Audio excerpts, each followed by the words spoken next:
Today's sponsor is Warlock Sanctum Games, professional GMs for hire. Please check them out in the description below. This is the Awkward GM Corbin, and today I make a tier list of my favorite Chronicles of Darkness games. Not only have I put the link to the tier list in the description below, but I'd also like to challenge the Dork Tales and Occultists Anonymous channels to also fill out this tier list for themselves. As long as it doesn't interfere with either of your recording schedules, because honestly, I don't want to have to wait another few months for the next Vampire the Requiem video or the next The Mage the Awakening video. So if you don't know tier lists, basically I am just going to rank my favorite game lines. I separated out the categories into favorite, like, okay, dislike, and hate. Okay, the first one we have here is a blue skull with no markings on it. That is the Mortal Skull Head. This one is for your base Chronicles of Darkness game, not for hunters. And this one I want to put in the like it category because one of my favorite things to do with Chronicles of Darkness is to run players through as if they have no knowledge of the supernatural whatsoever. And you end up with these scenarios that are more like logic puzzles where the players have to outthink their way in order to succeed, as opposed to use overpowered abilities to win the game. I want to say that if you want to run just a pure horror game, you can't go wrong with Mortals from the base Chronicles of Darkness rules. Now, next up, we have Vampire the Requiem, which I think is probably one of the better known game lines in Chronicles of Darkness, only because it's related to Vampire the Masquerade from Old World of Darkness. And it does have a lot of big shoes to fit in that regard, but it is also one of my favorite ones to run just because of the politics that are involved with running a vampire princedom. Oh, now here's one of my favorite ones as well, Werewolf the Forsaken. That one goes right at the top there. Werewolves are just one of those splats that does one thing very well, and that is being a killing machine. Also, the idea that you're this werewolf who's trying to balance their normal life with their werewolf heritage is something I really enjoy, because unlike vampires where they have to stay hidden, werewolves don't really have to stay hidden as much. Like, yes, they have to pretend to be mortal, but they don't disregard their families entirely. I will say the next campaign I run will probably be a werewolf campaign just because I love it so much. Now here we go with probably a very controversial pick for me. I'm gonna take this Mage Awakening icon and I'm going to put it in hate. Mage is one of those game lines that you either love it or you hate it, and I have to say the reason I hate it a lot is because it takes the rules of Chronicles of Darkness, which is very like crossover friendly, and it flips the rules over on its head.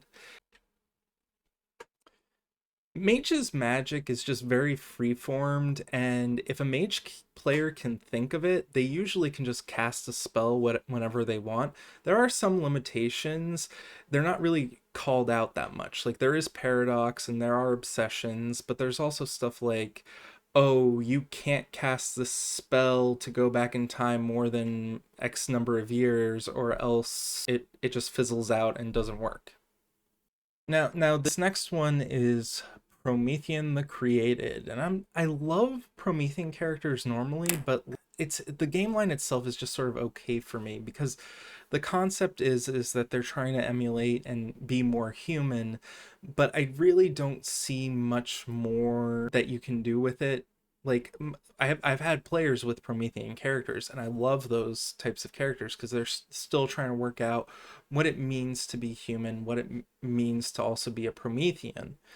But it just, from like a game line perspective, they're mostly fighting people who want to take their Azoth or Pyros or whatever, like the Alchemists, the Pandorans.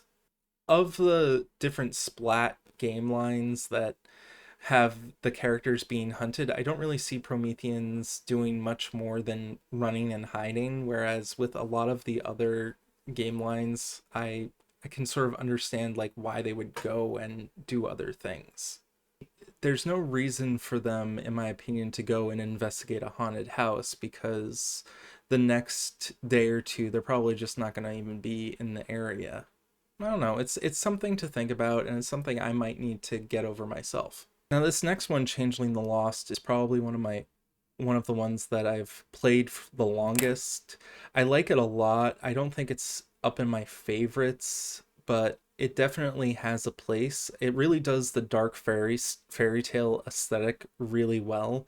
And I have to say, like, I really love the idea of the court system in it. The seasonal courts that change every season is one of my favorite type of political intrigues to run. I ran it with each of the different monarchs of the court system of each season being players who weren't in the game themselves. They were some friends who couldn't get to game on time a lot of the time. So it was fun to have them be like, well, I want my monarch to get more power, so I'm going to betray the other monarchs. And honestly, 3 of the 4 people did that. Changelings aren't usually high on the power curve. They're pretty weak in comparison to a lot of the other splats out there. Changelings are still just as fragile as humans, and they don't have as much firepower to deal with the supernatural. What they do have is the ability to run away and escape very easily. And that leads to my Changeling players being very cautious and often looking for ways to escape conflict instead of provoke it. And here we go with the latest and greatest, Hunter the Vigil. Now, it's not something I like to run. It to me, it's very much like Mortals, but give a lot more to the players. But like, if I were to say, are Hunters as an antagonist my favorite? Yes. If I were to run Hunters as antagonists, they're one of my favorites.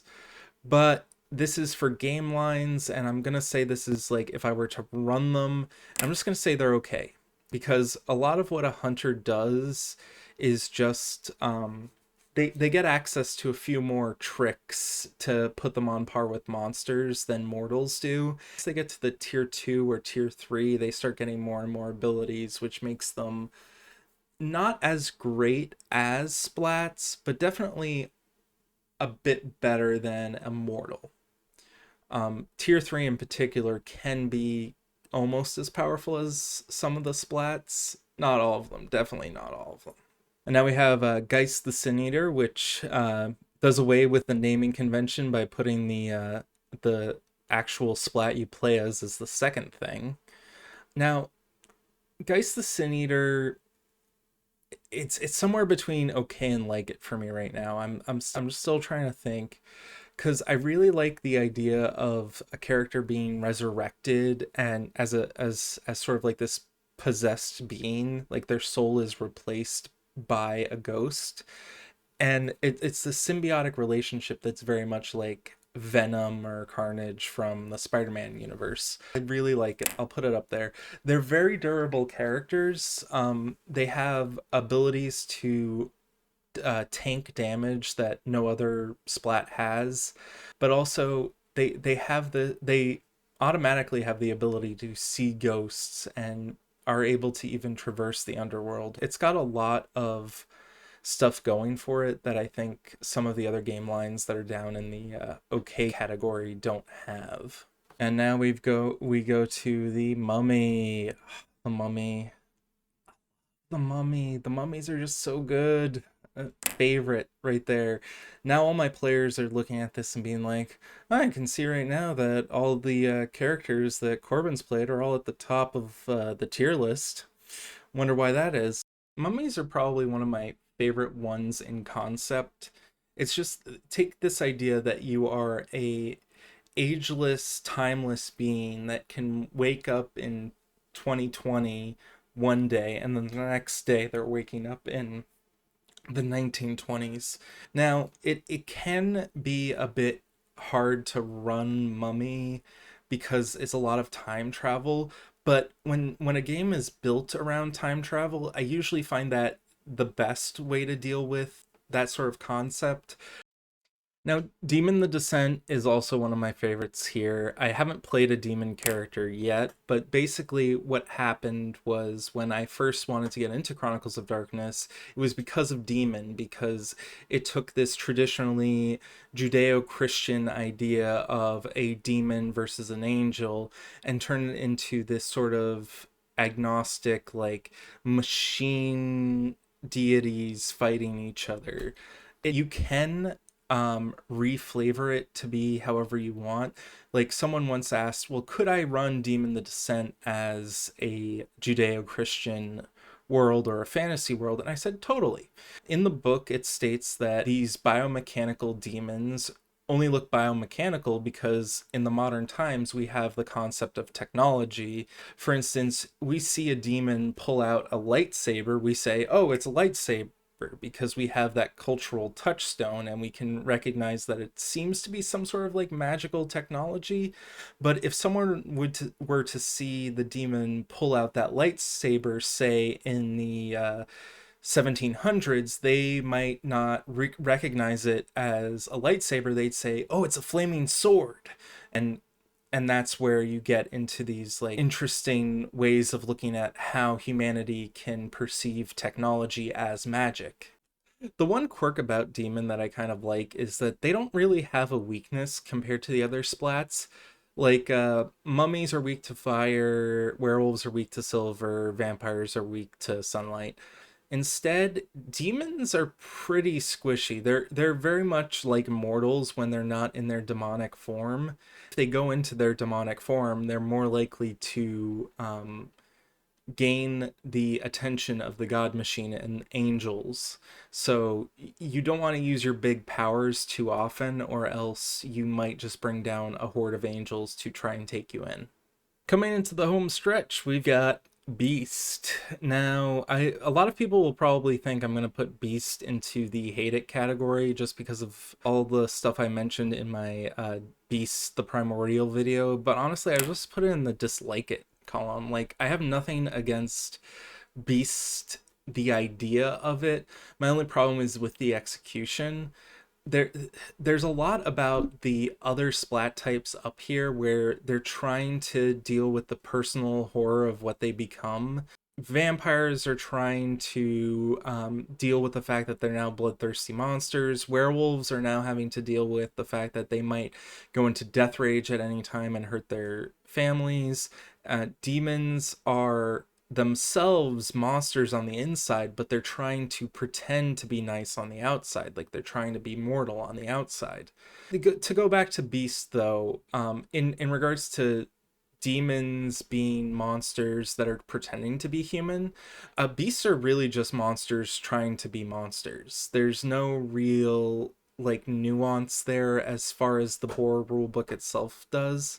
A lot of people say the player's handbook really helps get a better idea for what beast is, but honestly, it's just a lot for me to read, especially when I'm not running beasts myself. So I need to get that done at some point. Maybe I'll do a video about reading through that book. For right now, I'll just put in the dislike it category. Like, I'm fine with people who want to play beast characters in my multi-splat game. I've allowed it, but it's definitely something that like I do let my players know up front that you might not like the play style or like the personality that beasts try to emulate. I think the main problem I have is that Beast the Primordial takes its name from Beauty and the Beast, where a story in which the main character, Beast, looks monstrous, but the other main character can look inside and see that he's actually a gentle soul underneath.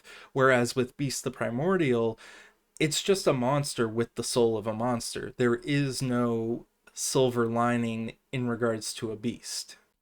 It's kind of fitting that the last splat that we have here is the last new splat to be created for the Chronicles of Darkness line. Now, Deviants, I really like the concept of the problem I do have though is it's kind of, to me, it's very much like a generic monster type for me, because it's such a everything in the kitchen sink type splat. Like, literally, you could probably make any character you want in this. I've even told a few of my players, like, yeah, you could probably make a vampire character in Deviant that's just a different type of vampire. And one of my players actually did that. He plays a werewolf character as a deviant. It's a deviant that believes they are a werewolf, but the werewolves know he's not actually a werewolf. I'm gonna put it in. I'm gonna put it in the okay category. It's between dislike and okay. It it does a lot, and it can be fun to play around with the customization, but when you want to have like a coherent party, it can be really hard to have all the deviants feel like they belong together. Honestly, it's an okay system. It's fine. And but like the thing that really like takes it down from a like it to an okay or possibly even dislike it is the threat level mechanic that they have in there. Essentially, where a lot of these splats I can say like, okay, like the werewolf, the mummy character is extremely powerful, the mage character is extremely powerful. With deviant, I can say, yeah, deviants have the potential to be powerful depending on if your GM allows their threat level to be high enough. They can buy abilities to more abilities if they have a higher threat level for the campaign. So now that we're done, I think some of the big surprises for me would probably be like the vampire being my favorite. Like that one really like I vampire characters aren't really that interesting as far as like a gameplay perspective for me, but the thing that gets me is the story with them. Like you're playing as this person who has to pretend they're dead or separate themselves from their loved ones because the politics of vampires can be just so deadly. I mean, if there was a game line to get its own Game of Thrones type HBO miniseries or something, Vampire the Requiem is top of the list. The other one that kind of surprised me was like Promethean. Like it's got good ideas, but I don't think like I think they need a bit more refinement. Sorry, that's a Promethean joke. I feel like maybe a third edition could help spruce it up, or maybe there's some supplement books on Storyteller's Vault that I can check out to like maybe get more into the Promethean world. Now I will say that I was not surprised with Mage the Awakening being at the bottom of the list. I feel like it is a me issue a lot of the time when it comes to Mage the Awakening. So many people love it. How can so many people be wrong for loving it? If I were to run a game to better understand it without any other splats involved, that would have to be Mage. I would have to run Mage in a vacuum. Maybe for my next video, I'll do a detailed analysis for why I dislike Mage the Awakening so much. It's just I'm probably going to have to cut a lot of my diatribe about Mage the Awakening. I'm looking at my files over here, and it seems like I have about 20 minutes of just rant. And while that might be good for a rant video, it's definitely not going to be good for a tier list video. If you'd like to support the channel, please throw a couple bucks my way on my Ko-fi account through PayPal, link in the description below. Are there any other tier lists you'd like to see about Chronicles of Darkness? Power level, complexity to run?